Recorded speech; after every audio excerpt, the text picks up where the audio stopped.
I am starting a podcast, officially starting a podcast. Periacetabular endoskeletal reconstruction for osteolytic metastases. See, I got my little TB test, see the little bump. What's up, YouTube?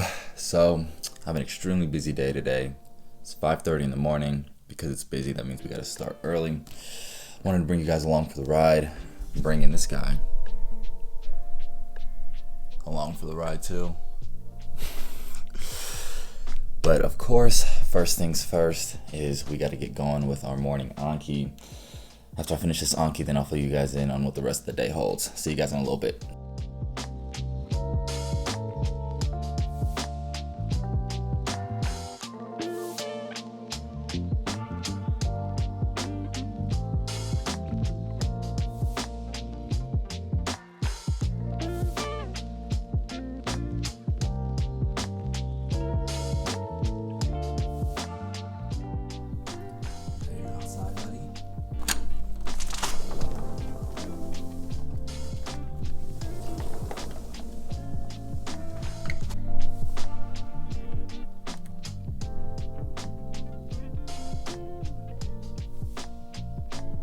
Endoskeletal reconstruction for osteolytic metastases, incorporating science into clinical practice. So we're gonna learn something today. I'll check in with you guys in a little bit.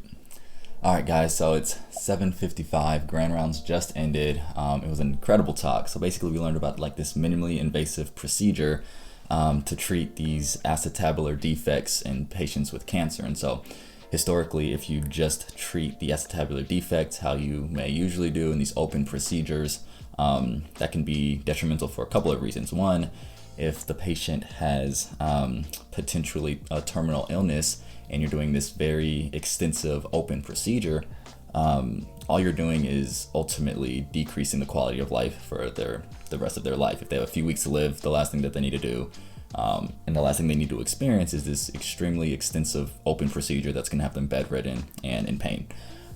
And also, when somebody has metastatic cancer, these cancer cells can actually eat away at the bone. This is a process of osteoclastogenesis. There's a lot of different ways that this can be stimulated, but ultimately, if you repair, for example, the acetabulum, the hip socket, and in a patient with cancer, and then that bone is continuing to be ate away by these surrounding cancer cells, that's how you get these things like failure for the procedure, because you're basically doing work on this bone and then the bone is going to be eaten away, and so all the work that you did is basically going to be meaningless. So those are reasons why in these cases in patients with metastatic cancer, it's important to kind of figure out this other way to do things to kind of make potentially their last few weeks actually improved and not actually worse. And so we basically learned about this procedure that this doctor invented, where it's a minimally invasive procedure where he basically is able to go into the hip with a small little needle and basically destroy the surrounding cancer cells. So we don't have to worry about those cancer cells ideally. So we don't have to worry about these surrounding cancer cells eating away at the bone. And then you inject this cement, which kind of helps to address that acetabular defect. If there's lesions in the bone, the cement can kind of help to stabilize that.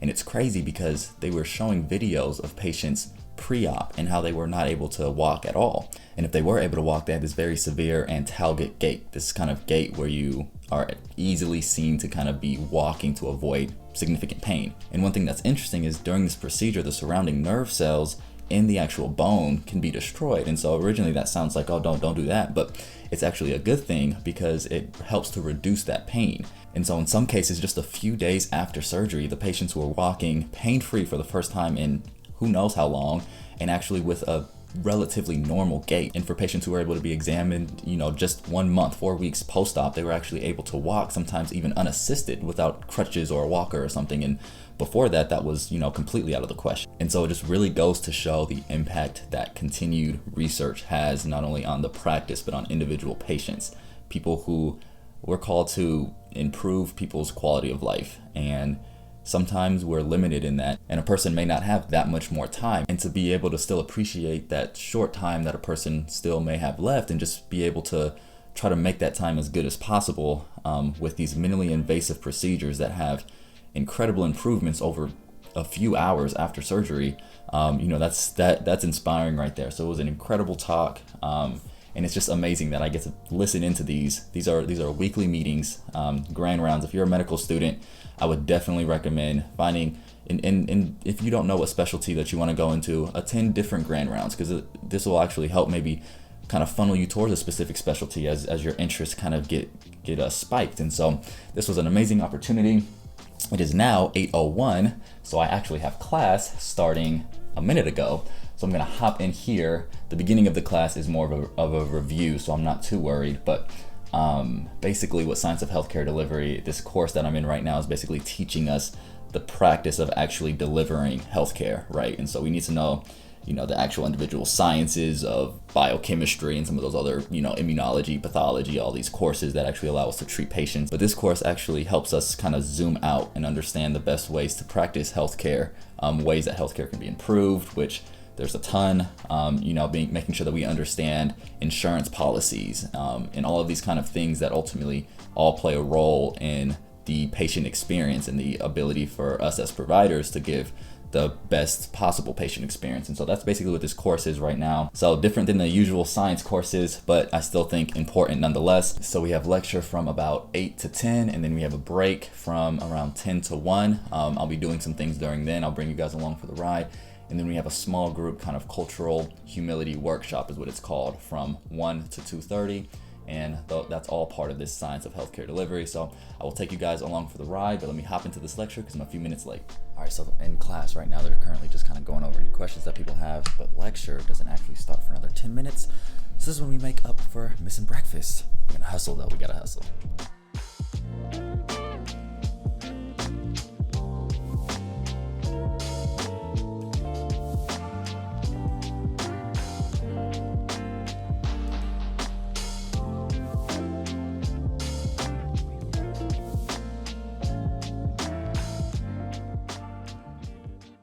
All right, so I just got out of class, and I changed really quickly because I have to run up to campus and get a TB test. I actually kind of messed up on my first TB test, so I'm going and trying to get this scheduled. We have a little bit of downtime, so now it's rush mode.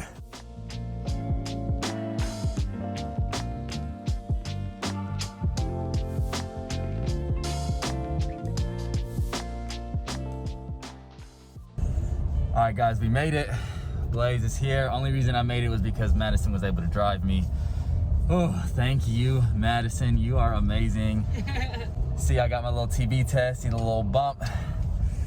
Hopefully it'll come back like I don't got TB when I have to go and get it checked tomorrow. So now I'm gonna head back to the house and get going with the rest of the things we got for the day. I'll see y'all in a little bit. All right, y'all, so we are back in the office. Whew, I'm exhausted already. It's only 11:35, but we got finished with our TB test, which was I had to do that, so I'm so happy that that's done. I have class again now from 1 to 2:30, so I have about an hour and a half, and I'm going to use this time to really just relax and just chill for a little bit, hang out with Blaze. And again, Madison doesn't have work today, so we're going to be able to hang out for a little bit. And then I have something that I'm super excited for later this evening. I'm actually going to be a panelist on a late night show, the Tammy Mack Show. It's on a TV show called Fox Soul. And so I'm sure this is going to be recorded, and I'll probably end up uploading it on my Instagram page or something like that. But I'm super excited for this. It's going to be my first kind of late night talk show kind of experience. We're just going to be talking about kind of the Black American experience and where things have improved and where there's still room for improvement. And that's super late. We have kind of this, I guess, Zoom check just to make sure that the audio and visuals are good. We have that at 5, and then the actual show is at 11 p.m. So of course I'll be bringing you guys along throughout all of that, and I'm super excited. We'll see how that goes. But for now, we're gonna take a quick little break so that I'm not burnt out by 11 p.m. And I'll see y'all in a little bit. Oh, actually, before we do go, do y'all like the artwork? Do y'all like the artwork? If y'all follow me on Instagram, you know I kind of showed you just yesterday, but Madison hooked it up, y'all. She hooked it up. All right, now I'm really out. Peace, y'all.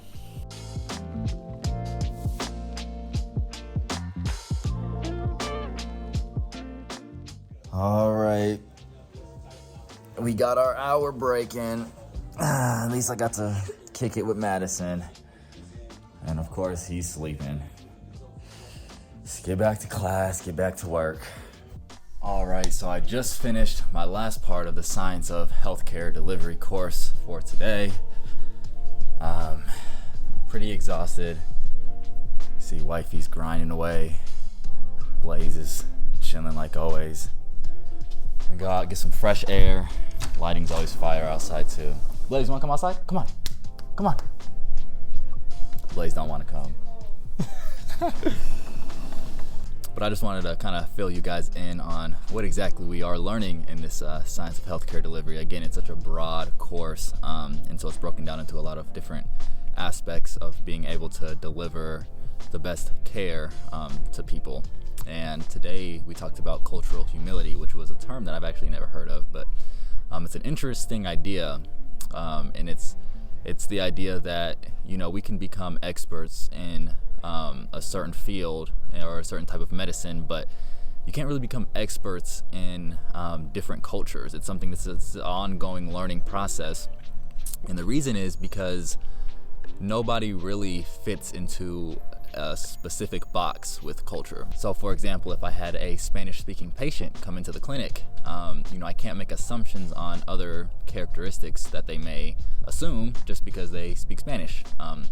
And so this idea of culture, there's so many things that go into it. If they are single, that's a different culture than somebody who's married. If you're a parent, that's a different culture than somebody who is not a parent.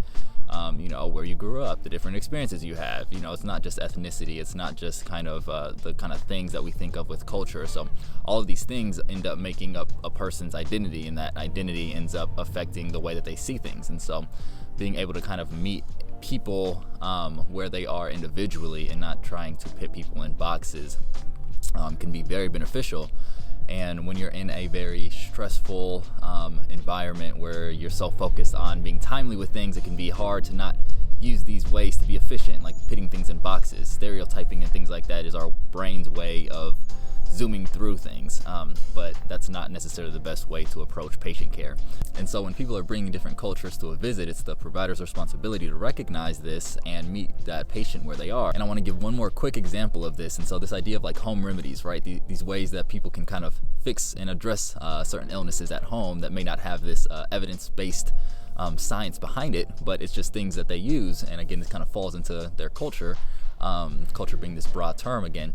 And so being able to kind of meet people where they are, then you may be able to actually understand what specific home remedies they may be using. And that can also give the provider a more comprehensive understanding of the whole situation. And so whether that's somebody using ginger ale, a lot of ginger ale for an upset stomach, or a shot of whiskey for a sore throat or something, just being able to understand the vast amount of differences in people's experiences and perceptions on things and all of this stuff just based on their cultures is extremely important for providers. And it starts with being with this kind of cultural humility, this understanding that, I don't know everything about everybody, but I'm going to sit here with this patient and I'm going to start to learn about this patient's culture. I'm not going to put them in a box. I'm going to learn about them, and I'm going to learn about their perceptions on things and all of these type of things. And so that's basically what today was about. And again, the whole course as a whole is just geared towards giving us a good idea of how we can practice medicine and how healthcare can improve by learning the best ways to provide healthcare. I think it's an important course, and again, it's not these kind of immunology or pathology or whatever, but I still think it's a very important course. And sometimes it can be difficult for me to have the same enthusiasm going to it as I did maybe for anatomy, but still I think it's important nonetheless. So it is now about 2:40. I'm gonna eat some lunch. You see Blaze is now ready to come outside. So I'm gonna eat some food, hang out with the family for a little bit before we have to get ready for this late night talk show that I'm super excited about. Also, for those who follow me on Instagram, you may have heard some exciting news about a plan that I'm getting going starting soon. I am starting a podcast, officially starting a podcast where I'll be interviewing some of the most prestigious students in various schools of medicine, whether that's medical school, dental school, PT school, PA school, at some of the most prestigious schools in the country, and just getting their stories and any advice that they have for other medical students and pre-meds out there, and pre-dental students and pre-PT, pre-PA, all of these students, and just kind of getting their story, because the power of storytelling can't be emphasized enough. So I'm actually starting a podcast. If you don't follow me on Instagram, you better do it, because Instagram usually finds out first. But for right now, I'm going to rest a little bit. I'm going to do a little podcast prep eventually before I have my late night talk show this evening. And I'm going to get some food in my system. That's what I really need to do. But I'll see y'all in a bit. All right, y'all, we are bundled up and ready to get on a little walk.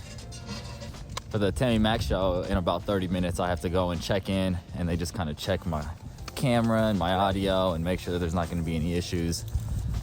So basically, again, we're just going to be a small group of people who will be speaking on a topic. I think there's going to be 4 of us total, the host and 3 guests. So I'm one of the guests, and I'm a little nervous because I feel like people probably have deeper expertise in this than me, but we're gonna be all right. And until then, family walk time. Wait. Look how cute my wife is, y'all. All right, peace.